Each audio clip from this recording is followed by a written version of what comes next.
Most people think pagan practices are about worshipping earth and following many deities. The term pagan was used by the early Christians, which stood for non-Abrahamic religions. It was also considered to be the religion of peasants. The term pagan is from the late Latin paganus, revived during the Renaissance, and also from classical Latin pagus, which originally meant region. Paganus has other definitions like countryside, country dweller, villager, rustic, unlearned, yoke, and bumpkin. Pagans also perform spells, divination, stargazing, dream catching, sex rituals, sex with children, blood sacrifices, and so much more. I am making this video because I see people out there on YouTube, Instagram, and on Facebook posting pagan memes as if it's some kind of inner hidden wisdom only they possess because they are into nature. They are getting into paganism, claiming it's a loving worship of nature and gods and goddesses,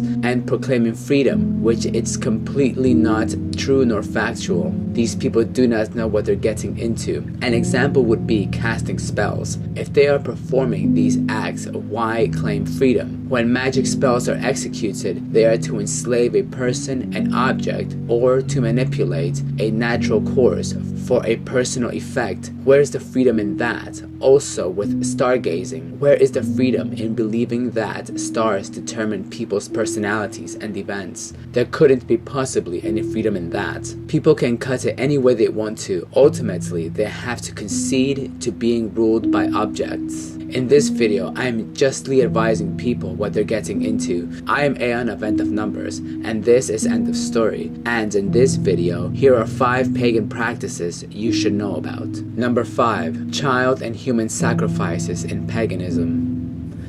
Moloch was one of the false pagan gods of the ancient world. The deity was worshipped during its period of apostasy. It is associated with Ammon, another deity. In Solomon's time, they had to build a high place for Chemosh, the detestable idol of Moab, and for Moloch, the detestable idol of the sons of Ammon. Practices of the cult that worshipped Moloch was to sacrifice their children. In some passages, the reference is clearly to a deity to whom human sacrifices was made, particularly in the valley of Hinnom on the southwest of Jerusalem Hill. In the ancient times, at a site known as Topath, the ancients would heat up this idol with fire until it was glowing. Then they would take their newborn babies, place them on the arms of the idol, and watch them burn to death. The ancient Greeks, who were very pagan, Carthaginian parents ritually sacrificed young children as an offering to the gods and laid them to rest in special infant burial grounds called topets. Babies of just a few weeks old were sacrificed. Dedication from the children's parents to the gods are inscribed on slabs of stones above their cremated remains, ending with the explanation that the god or gods concerned had heard their voice and blessed them. An interesting case of human sacrifice in Rome occurred in the regal period that involved sanctifying of the Pomerium. When Servius expanded the city walls, a sacrifice was made of 4 individuals buried beneath the Pomerium wall that encircled the Palatine Hill. Those bodies were only recently discovered. The 4 tombs included the usual ritual elements dating to about 650 BC. Tomb 1 was an adult male, age 30 to 40, with his hands inclined and arms at his side. Tomb 2 was a child laid in a sleeping position. Tomb 3 was a young adult male, aged 16 to 18, laid out like the older male. Tomb 4 was a female laid out in a fetal position and oriented in a different direction from all the others. She was buried along with one amphoria. Those sacrifices were made because the wall was being violated in the process of extending the Pomerium with the new Servian wall. Number 4. Pagan sex rituals with children.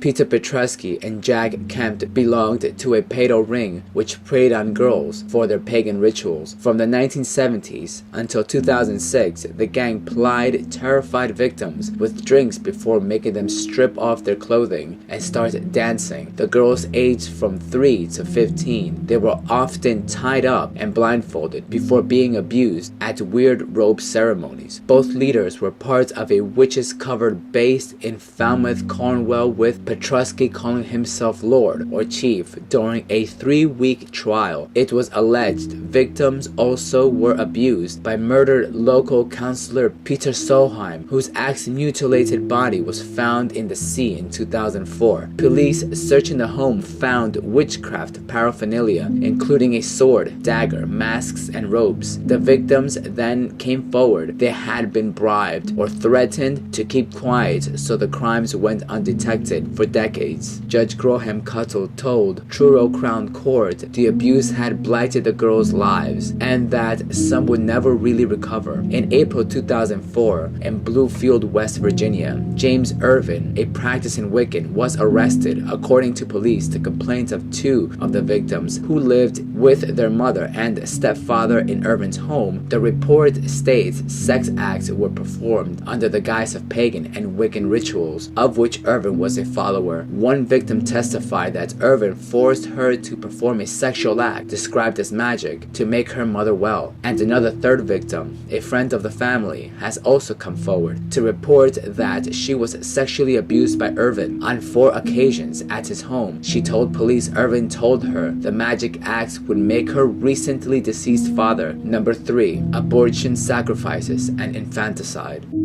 How could human beings be so deluded to seriously believe God's required human sacrifices as a condition for receiving divine favors? There is no limit to the irrational, insane practices religious mythology will put upon into practice as a mandate from the deities in whom they believed. Thus, we read in the history of the Aztecs in South America before Columbus that they would kill up to 10,000 children on a major feast day in honor of their god. Furthermore, religious rituals were practiced in India before the colonization of Great Britain. They murdered babies to their pagan gods and goddesses. The Aztecs believed if sacrifices were not given to Tlaloc, the rain would not come and cause their crops to grow. Archaeologists have found the remains of 42 children sacrificed to this deity. The Mayan skulls of child sacrifices dated to the Mayan period. Mayanists believed that, like the Aztecs, they performed child sacrifices in specific circumstances. Infant sacrifices would occur to satisfy supernatural beings who would have eaten the souls of more powerful people. In the classic period of Maya art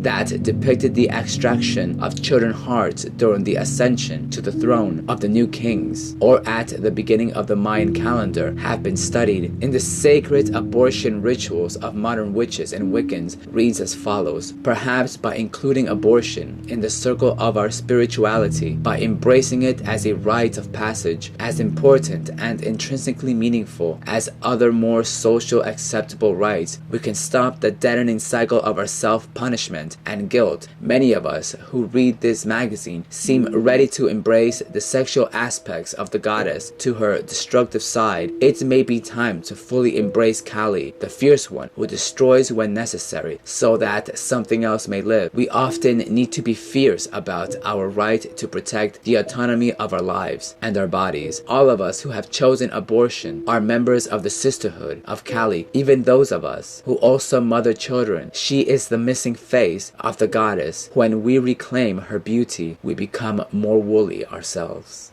In another case, witches and Satanists in front of a Planned Parenthood in Ferndale, Michigan, supporting the abortion mill on a Saturday afternoon with signs that read "Witches for Planned Parenthood." The Satanic Temple of Detroit members were right in front of the Planned Parenthood in support of the abortion and performed a strange act that included 2 men dressed in black, wearing priest collars, pouring milk all over their bodies as women began to choke on the milk that was dripping off them. Satanic support of abortion has been popping up everywhere in Missouri. Satanic worshiper Mary Doe is suing the governor of the time, Jay Nixon, claiming that the state law requiring a 72-hour waiting period before an abortion violates her religious beliefs. The Satanic Temple even raised money on the GoFundMe to pay for the Missouri woman to travel to St. Louis for her child's abortion. Number 2. The bloodthirsty pagan gods and goddesses.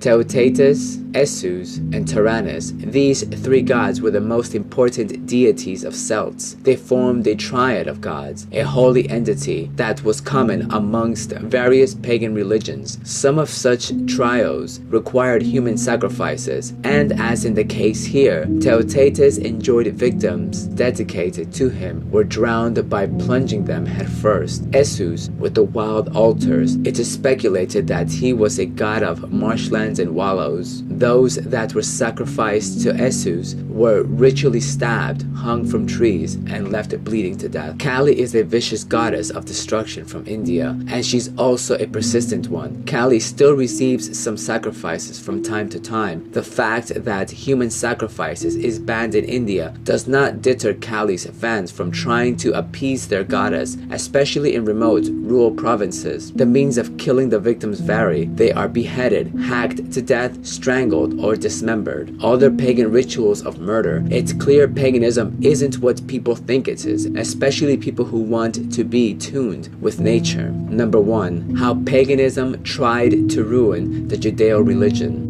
People love to bring up Christians persecuted one another and burned people at the stake. They want to show the terrible aberrations of so-called Christianity came about. It was the pagan belief in eternally burning hell. The hell that's spoken about in the Bible talks of a sleep. The word hell can be translated to sleep from the ancient Greek. Thus, the translations of the New Testament were from ancient Greek document and Aramaic. The fire of Revelation is of a fire that's going to consume all, and even evil will be burnt in the lake of fire. The immortal soul concept and purgatory that caused these terrible cruelties to be accepted in the church, and the topic of sleep which Christ spake about people who had passed away. Christ never claimed they were eternal or were in heaven. He always referred to them being in a state of rest. Even in his resurrection, when one of the women saw him, Christ told her not to touch him because he had not yet ascended to the Father. In the book of Genesis, when God goes to Cain, claiming the whereabouts of his brother Abel, God doesn't tell Cain that his brother is in heaven and crying to him about his murder. God directly tells Cain, the blood of thy brother cries to me from the ground. None of these ideas came from the Bible or Christianity as taught by Jesus or the apostles. They came out of the pagan sun worship. There are more mechanics to this, but this is just some details people should know. And that's all. Thank you for watching.